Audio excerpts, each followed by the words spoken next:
Muchas gracias. Buenas tardes. La legitimidad de la Constitución depende no de la legitimidad de quien la ha hecho y ha hablado por medio de ella, sino de la capacidad de ofrecer respuestas adecuadas a nuestro tiempo, o más precisamente, de la capacidad de la ciencia constitucional de buscar y encontrar esas respuestas en la Constitución. En resumen, la Constitución no dice, somos nosotros los que la hacemos decir. Gustavo Zagrebelsky, de su libro Historia y Constitución. Muy buenas tardes. Estoy muy complacido en estar aquí en la Universidad Latina de América, mi casa.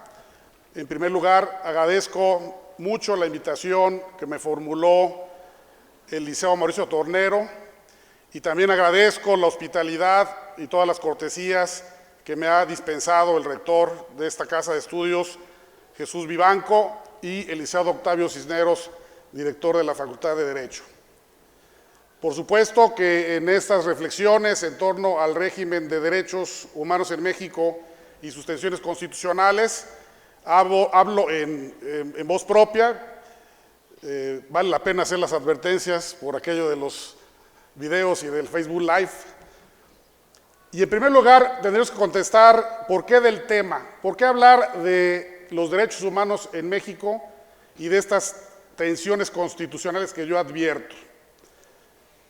Es un tema sumamente importante porque a partir de junio de 2011, gracias a una reforma constitucional, se cambió el modelo de lo que eran las garantías individuales a los derechos y sus garantías. Desde 1917 se mantuvo un paradigma hasta 2011, casi 100 años. Y tiene un gran significado, pues porque fueron casi 100 años en donde mayormente, por el régimen político prevaleciente, y eso lo han dicho autores de la talla de Maurice Duverger, México era un régimen autoritario. Y lo pongo entre comillas porque justamente mi tesis o el planteamiento que hago aquí es que en nuestra Constitución coexisten dos modelos. El modelo autoritario, que prevalece en muchos sentidos, y este nuevo modelo que es garantista. Seguramente ustedes han escuchado o han leído el tema del garantismo, que supone que tiene que ver justamente con el tema de los derechos humanos, y voy a abundar al respecto. Para lo cual, sí es necesario hablar un poco de historia, porque todas las instituciones jurídicas, sin excepción, y muchas de las instituciones políticas tienen su historia. Cuando surge en Francia la Revolución y se reivindican los derechos del hombre y del ciudadano, ahí se fragua un modelo de Estado de Derecho por primera vez. Esto lo escribieron posteriormente los alemanes para explicar qué era el Estado de Derecho. Y ustedes recordarán que antes de la Revolución Francesa, quien gobernaba era un monarca, el soberano. Y aquí empezamos a hablar de ciertos modelos conceptuales. La soberanía radicaba en la persona del rey. ¿Por qué? Se legitimaba de que el rey había sido designado providencialmente por Dios para gobernar los destinos de su pueblo. Sin embargo, con la Revolución Francesa hubo el cambio de paradigma. Se cuestionó la legitimidad de la soberanía en la persona del monarca y se dijo, eso no corresponde. ¿A quién le corresponde la soberanía? Al pueblo. Y ahí surge la idea de la soberanía popular, que hasta el día de hoy subsiste. Veamos nuestro artículo 39 y así reza, ¿no? La soberanía reside originaria y esencialmente en el pueblo. Pero para efecto de tomar decisiones, dado que ya en ese entonces había una comunidad muy amplia de personas donde no podían, como antaño, ir a la plaza pública a deliberar y a tomar las decisiones, se opta por crear, esa fue una nueva invención, el sistema de representación, es decir, el pueblo iba a elegir a sus representantes para que discutieran y decidieran sobre los asuntos más importantes de la sociedad. Y así fue como se creó el régimen de representación popular. Y con ello, además de que la soberanía radicaba en el pueblo, se trasladaba a través de sus representantes a la asamblea o al poder legislativo, y entonces hablamos de soberanía legal. El Estado de Derecho liberal se caracteriza porque una de sus columnas principales es el principio de la legalidad, que consistía en que lo que prevalecía era lo que decidieran los representantes del pueblo, los legisladores. Ahí estaba la sede del poder fundamental. Y hasta que transcurrieron varios años, de 1789 a justo cuando es la Guerra Mundial, se pone en tela de juicio ese modelo de Estado de Derecho liberal. ¿Por qué? Porque resulta que la democracia popular, la de los representantes populares, podía llevar a la comisión de arbitrariedades, de excesos, de delitos. Y el ejemplo más paradigmático es Hitler y el partido nazi. Hitler llega como Führer con una base de apoyo mayoritaria. El partido nazi, también legitimado, un partido mayoritario que llega al Bundestag alemán.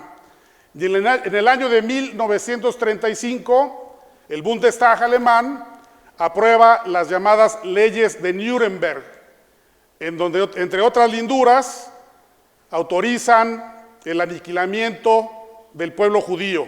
Ahí es donde inicia las atrocidades de este régimen pues autoritario, fascista. Y como lección de la humanidad, después de la derrota de Hitler y sus aliados, como lección de humanidad, se quedó en claro que el modelo de democracia representativa no era perfecto, que incluso las mayorías podían equivocarse. ¿Cómo se enfrentó esta situación?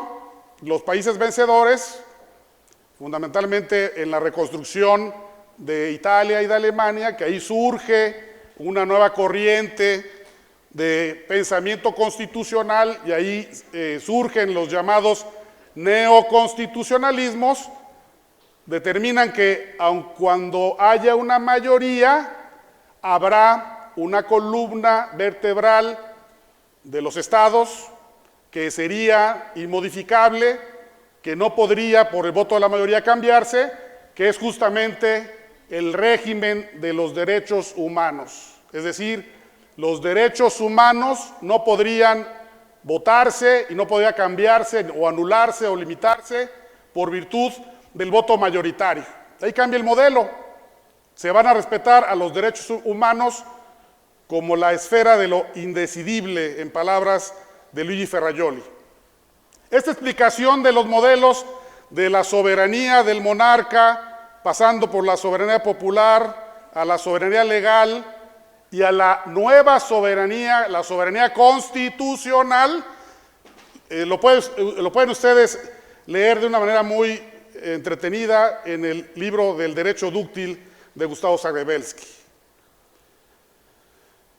En 1945, cuando termina la guerra, empieza la reconstrucción de Europa. En 1948 se aprueba la Constitución italiana con este nuevo modelo de constitución, en donde los derechos humanos son fundamentales. Y en 1949, en Alemania, el otro país derrotado, se establece de manera provisional una constitución que se le llama la Ley Fundamental de Bonn, que sigue vigente, y como eje central, los derechos humanos. Imagínense, de 1945 al 2011, que se aprueban en México los derechos humanos, pasan casi 70 años. Mientras que en Europa, quedaba clara esta elección, en México, por la construcción de un régimen, primero de partido único, luego de partido hegemónico, y luego de una incipiente democracia, se llega a la conclusión, después de 70 años, que era pertinente el establecimiento o la incorporación de los derechos humanos en nuestra Constitución. Y así sucedió. En junio de 2011 se aprueba esta gran reforma que muchos ponen el acento en el tema de los derechos humanos, pero también hay que decirlo que hubo una reforma muy importante en el amparo, que es una de las garantías de los derechos humanos. Por eso el capítulo primero de nuestra Constitución ahora se llama justamente de los derechos humanos y sus garantías. La primera vez que se estableció en la Constitución el término de derechos humanos fue en una reforma constitucional de 1992 para crear los organismos no jurisdiccionales de los derechos humanos, el Ombudsman, en el apartado A del artículo 102. Apartado B, perdón, del artículo 102. Ahí se habla primeramente de los derechos humanos, aun cuando una referencia respecto de la institución responsable de la defensa no jurisdiccional de los derechos humanos. Y en 2011 cambia el paradigma totalmente, ya no se habla de garantías individuales, que eso proviene del modelo que surgió en Francia en 1789, en donde se hablan de las primeras libertades, las libertades civiles, y en donde se creía que por la mera proclamación de los derechos del hombre y del ciudadano en ese entonces, bastaba proclamarlos para que se cumplieran, cuando esto no es así. Cuando es necesario, pues, tener acciones judiciales o no judiciales para lograr su eficacia, que esa es la tesis, una de las tesis principales de Luigi Ferrajoli y su garantismo. Justamente es pertinente hacer referencia a este pensador porque él es el autor de esta teoría que es muy popular ahora en el mundo, del garantismo. Y quiero decirles que este autor escribe, desarrolla su teoría a partir del derecho penal, porque él ve en Italia de los 80 del siglo pasado que para combatir a la mafia,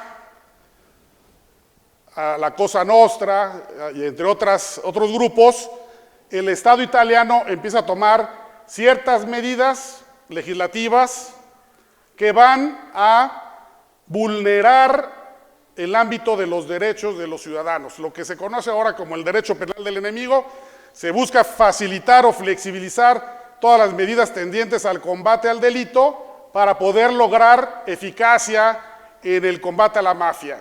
Y preocupado Ferrajoli porque veía que lo que estaban era desnaturalizando al derecho y poniendo en riesgo los derechos y las libertades de los ciudadanos, él decide hacer una serie de reflexiones por tópicos del ámbito del derecho penal y él establece esta teoría del garantismo.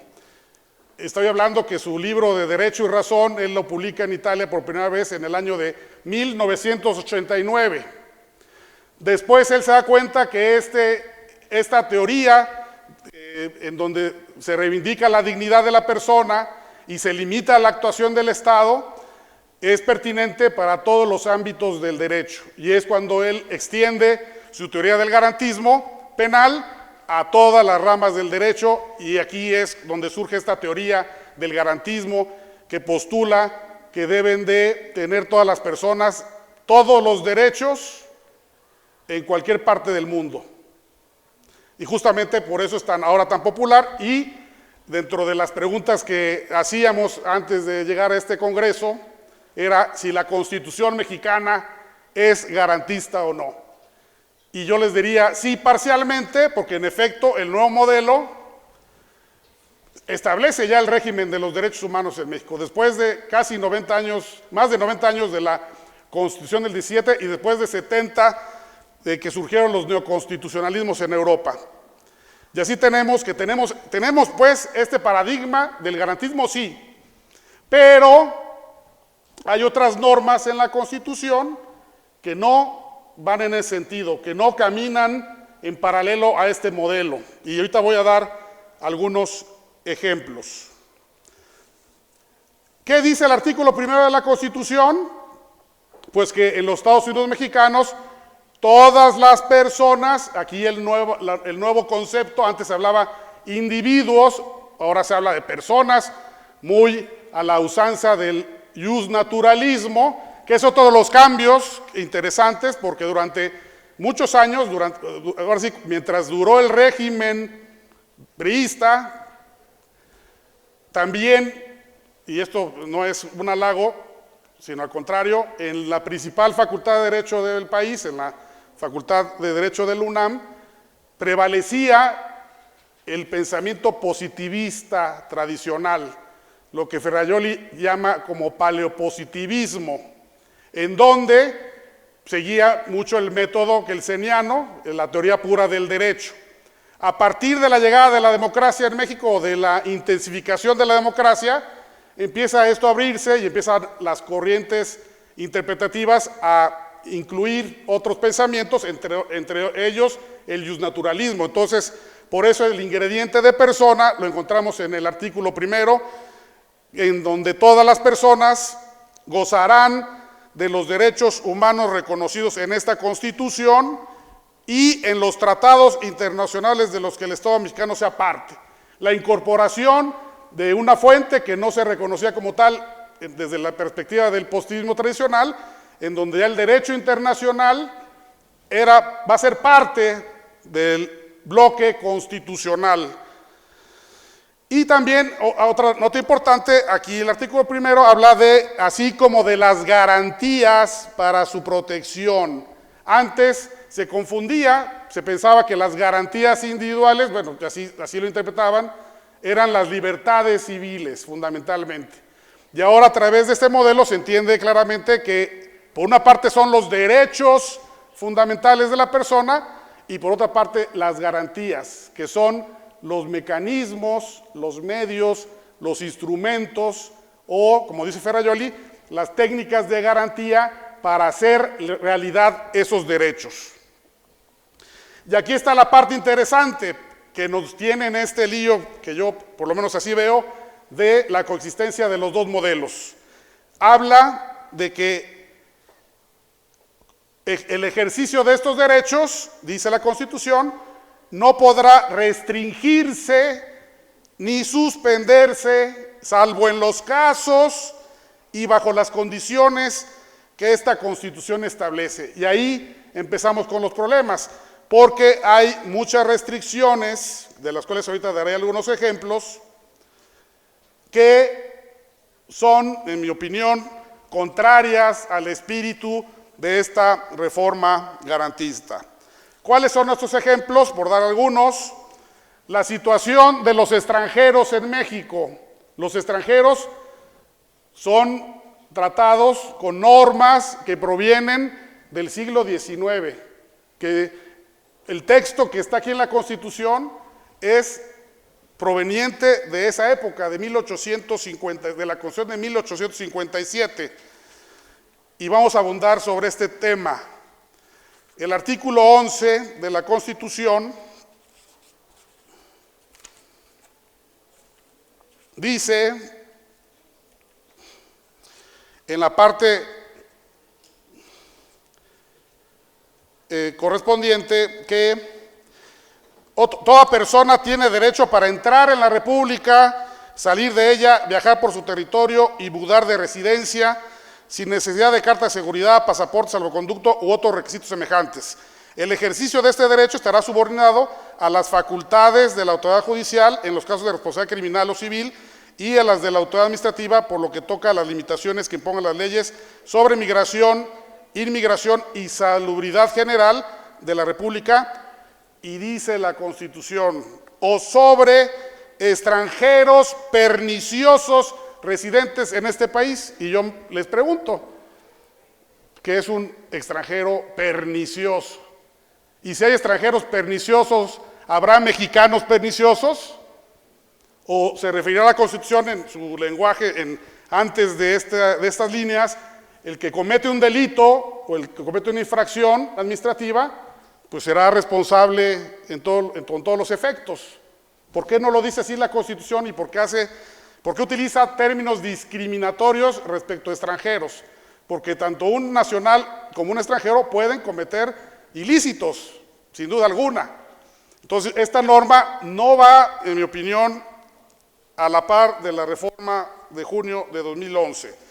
En el artículo 33, que cambió parcialmente porque se da el derecho de audiencia a los extranjeros que son potencialmente expulsados, también se habla en la parte final de que los extranjeros, se les prohíbe a los extranjeros, dice, los extranjeros no podrán de ninguna manera inmiscuirse en los asuntos políticos del país, que esta es una norma que proviene del siglo XIX. ¿A qué se refiere? A que no participarán en una elección, incidirán en una elección, en un proceso electoral, porque hablar de un asunto político tiene una interpretación muy amplia. El dar una opinión académica por parte de un extranjero, ahí está el caso de Mario Vargas Llosa, cuando viene al evento de vuelta de Octavo Paz y le preguntan que qué opinaba del sistema político mexicano, y él dijo que era una dictadura perfecta, ¿no? Porque estaba gobernado por el PRI. Y se habló mucho de que le iban a aplicar el artículo 33, que le iban a expulsar del país. Entonces, dar una opinión académica de un extranjero es inmiscuirse en un asunto político. Un observador, alguien que hace academia, hace crítica, da su opinión, reflexiona. Entonces, si hay un chino en Hong Kong y habla mal del régimen político mexicano, él estaría violando el artículo 33. Yo creo que esta es una reminiscencia que tendría que modificarse. ¿Qué otro tema corresponde hacer algunas reflexiones? Pues está el tema del arraigo, por ejemplo. En materia de la delincuencia organizada, dice el artículo correspondiente, es factible arraigar a la persona como una medida cautelar por la sospecha de que pueda huir o para investigar, ¿no? Que es una detención, en mi opinión, injustificada. Incluso los órganos internacionales en materia de derechos humanos rechazan esta práctica del arraigo con fines de investigación. ¿Por qué privar a una persona? ¿Por qué dudar de la presunción de inocencia sin tener ningún elemento y arraigarlo durante días para investigarlo? Esto es terrible. Incluso, diría yo, porque también tiene que ver con el otro tema que es la prisión preventiva. No se diga de la oficiosa, sino en general, la prisión preventiva, que es un castigo o una medida cautelar. Ahora que escuchamos de los casos de Florence Cassés Vallarta, que tiene más de 12, 15 años en la prisión, que es el que conocemos porque se hizo a la araca por la intervención del gobierno francés y por el escándalo mediático, pero ¿cuántas personas que se encuentran privadas de la libertad por falta de dinero están en la cárcel y pasan años? La discusión que se hizo en torno del caso en la Comisión Interamericana de Derechos Humanos respecto a la prisión preventiva oficiosa fue de un asunto de unas personas que estaban detenidas, llevaban 17 años sin que hubiera sentencia de por medio. Entonces aquí la pregunta es, ¿la prisión preventiva es una medida cautelar o es un castigo, es una pena, aun cuando no se comprueba la responsabilidad de las personas? Esto es grave, además aunado a que hoy en día tenemos la tecnología pues para ponerle un brazalete al presunto responsable, ¿no? Y se le puede dar un seguimiento e incluso hasta se evitaría, yo creo que gastos que a veces se utilizan con personas que están privadas de la libertad injustamente. Pero son de las normas que están en nuestra Constitución que chocan con la reforma constitucional en materia de derechos humanos.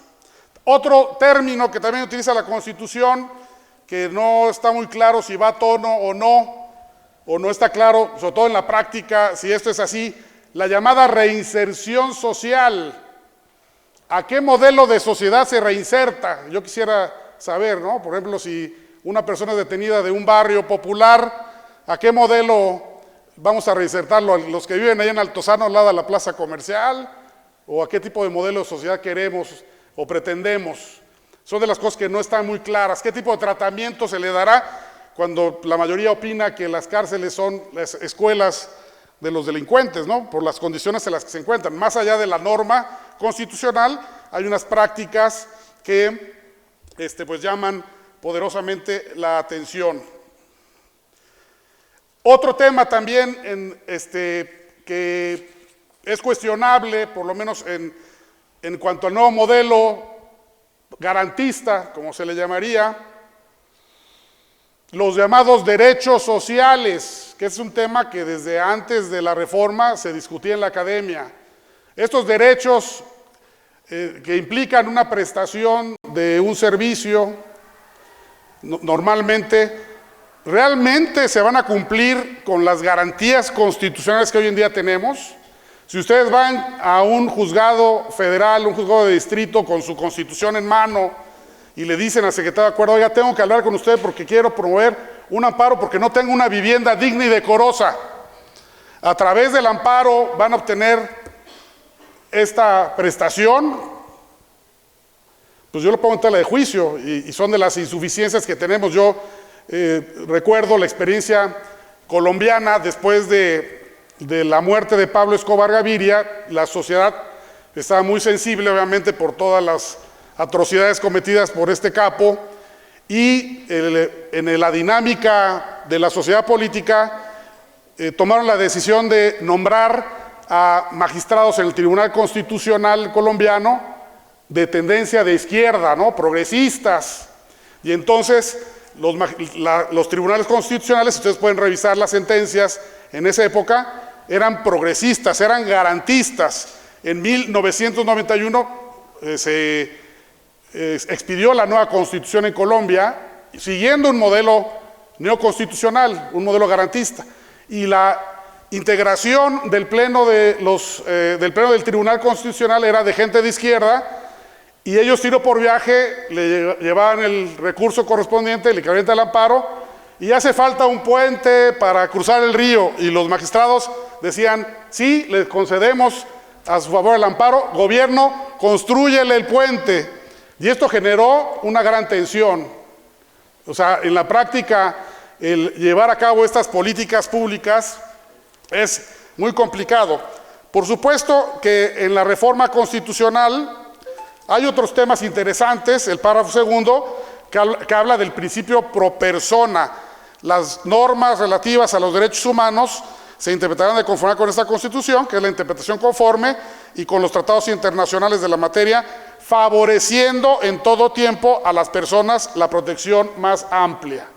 Sí, pero cuando hay una contradicción o una antinomia en la propia Constitución, ¿qué norma va a ser aplicable? Ahí está el gran problema. Se han dado algunos pasos importantes. El caso de Rosendo Radilla pues marca un poco la ruta de cómo se interpretarán algunos de estos principios, pero aún hay mucho camino que recorrer. Y el párrafo tercero, en donde se dice que todas las autoridades en el ámbito de sus competencias tienen la obligación de promover, respetar, proteger y garantizar los derechos humanos de conformidad con los principios de universalidad, interdependencia, indivisibilidad y progresividad.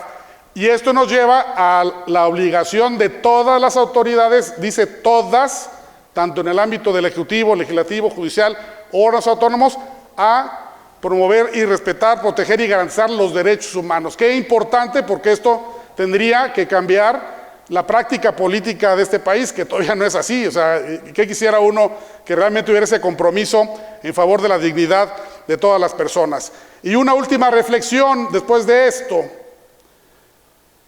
porque el contenido de estas dos paradigmas que coexisten y que chocan desde mi punto de vista, nos lleva a la reflexión de esos modelos constitucionales también, pero aquí la otra pregunta es, si el modelo autoritario del régimen priista, y luego panista, y luego otra vez priista, y ahora en manos de Morena, si este régimen, que ha sido el mismo en lo político, el modelo presidencialista, que el nombre lleva la penitencia, porque hablar de presidencialismo o sistema presidencialista es hablar de la degeneración del modelo clásico o tradicional proveniente de los Estados Unidos. Si sabemos que el germen de estos problemas que tenemos hoy en día es nuestro sistema político, ¿qué modelo político necesitamos para poder salir de este aprieto, de esta contradicción? La democracia constitucional históricamente ha probado que es el modelo más acabado. En Europa, ya lo he dicho, esto se dio hace más de casi 80 años, y en México no hemos transformado este modelo, o sea, seguimos viviendo un sistema presidencialista. Cosas buenas y cosas malas de este sistema, pero en nuestra Constitución conviven el modelo garantista versus el modelo autoritario. No se diga ahora la discusión que hay sobre la participación del Ejército o de la Guardia Nacional adscrita a la Secretaría de Defensa Nacional, que es parte de este modelo. O sea, ¿cómo vamos a combatir la delincuencia? ¿Con militares que están preparados para la guerra? ¿O de una vez por todas haremos un esfuerzo por ser serios y crear un cuerpo policíaco civil con todo lo que esto implica, con la investigación científica del delito, con todos los recursos, llevando a gente seria al frente de estas instancias, que no tengan intereses obscuros y que hagamos por fin bien las cosas? Esa es la pregunta que habría que hacer y que ahí se las dejo, y bienvenidas sus preguntas. Muchas gracias.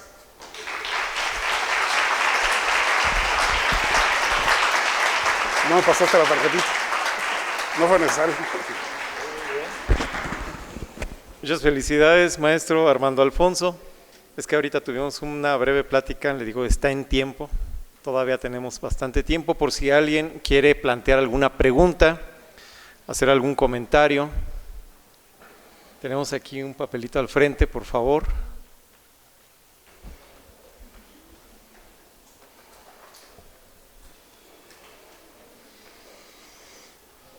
Muchas gracias.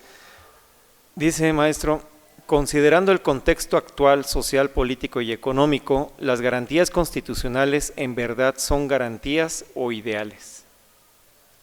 Bueno, entendiendo las garantías, aquí, compañeros, es importante su pregunta, vuelvo a repetir. Una cosa son los derechos humanos, los valores que sustentan la dignidad de la persona y que despliegan un conjunto de libertades, de seguridad jurídica, de medidas en beneficio de las personas en lo social, y otra cosa son los mecanismos judiciales y no jurisdiccionales para hacer eficaces los derechos.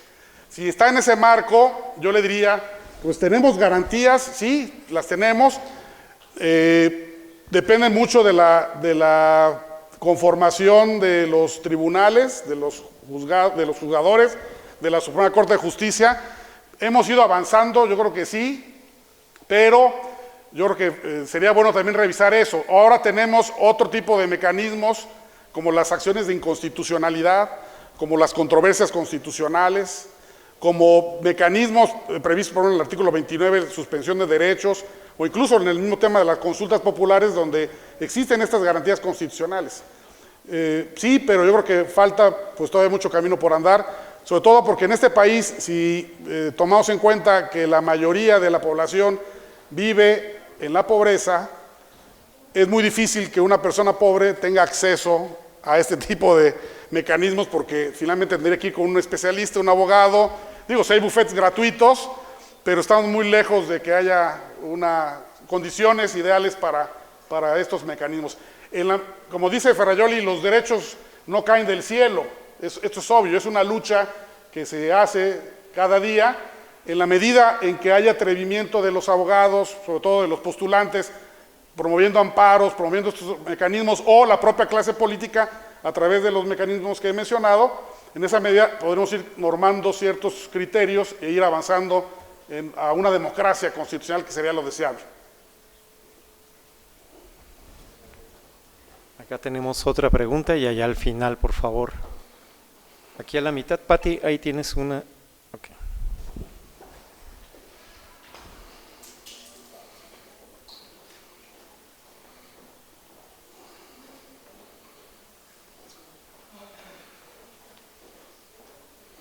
Gracias. Dice esta pregunta, ¿usted cree que un sistema parlamentarista sería mejor para México? Bueno, en nuestra Constitución ya se prevé el llamado gobierno de gabinete, que es un intermedio entre el sistema presidencial y un sistema parlamentario.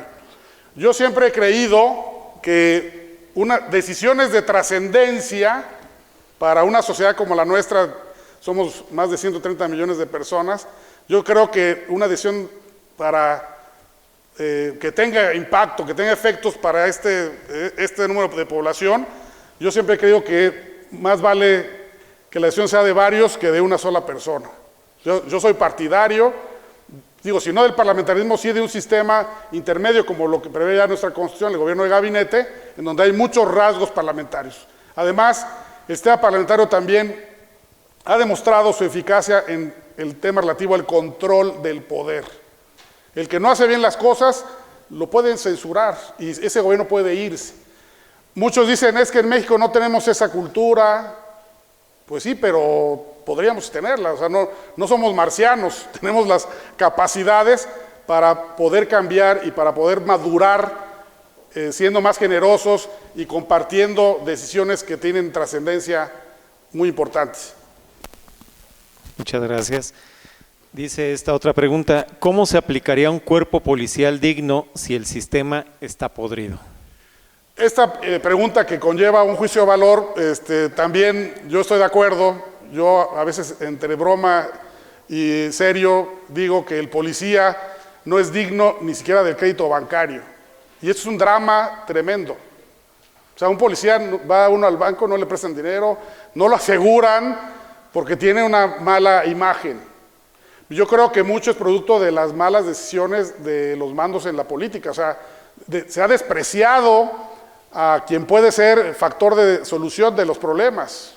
Si ustedes vieran los presupuestos que se utilizan en la materia, y a veces lo que se desvía en la materia es de miedo, porque no se toma en serio esta cuestión. Tendremos que ser serios, los mandos tendrían que ser serios, y esto estoy hablando desde la máxima autoridad, por el secretario de Hacienda, bla, bla, bla, para dotar realmente de herramientas y hacer a los cuerpos policíacos serios. ¿Se puede hacer? Yo creo que sí. Hay gente que sabe, hay gente que conoce, hay gente que podría conducir y hacer cosas maravillosas, pero también dependen de la voluntad política. Hay que decirlo, en México estamos así en muchos sentidos por la falta de voluntad política. Y no solamente de un hombre, en este caso el presidente, también contribuyen muchos, los gobernadores, en fin, los presidentes municipales. O sea, es un problema de muchos que no han tomado con la seriedad de vida el tema. Muchas gracias. ¿Por qué el sistema presidencialista es el más acabado? No, yo no he dicho eso, el sistema presidencialista al contrario, es una degeneración del modelo presidencial que surge en los Estados Unidos de América. Por supuesto que el modelo presidencial, como lo concibieron los padres fundadores de los Estados Unidos, pues tenía sus virtudes, porque era un mecanismo de división funcional del poder, tanto de manera horizontal, ejecutivo, legislativo, judicial, como vertical, en lo que se conoce como el federalismo.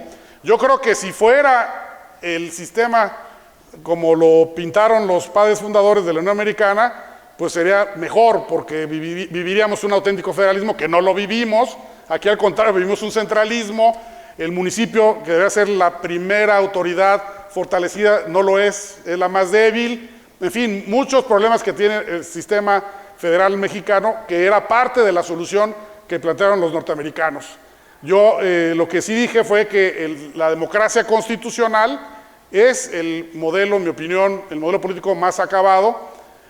Más allá de la forma de gobierno, si fuera un sistema presidencial o un sistema parlamentario, lo cierto está, como dice Diego Valadez, que cada vez se acercan más estos dos modelos de gobierno, porque el presidencial ha tomado muchos rasgos del parlamentario y el parlamentario del presidencial, pero con seriedad, no en el caso nuestro, que lamentablemente nosotros adaptamos las cosas no necesariamente para bien. Muchas gracias. ¿Alguna otra pregunta? Ya no, parece ya no hubiera, pues lo invitamos, maestro, al centro, por favor. Y le vamos a dar otro fuerte aplauso al maestro Armando Alfonso Jiménez.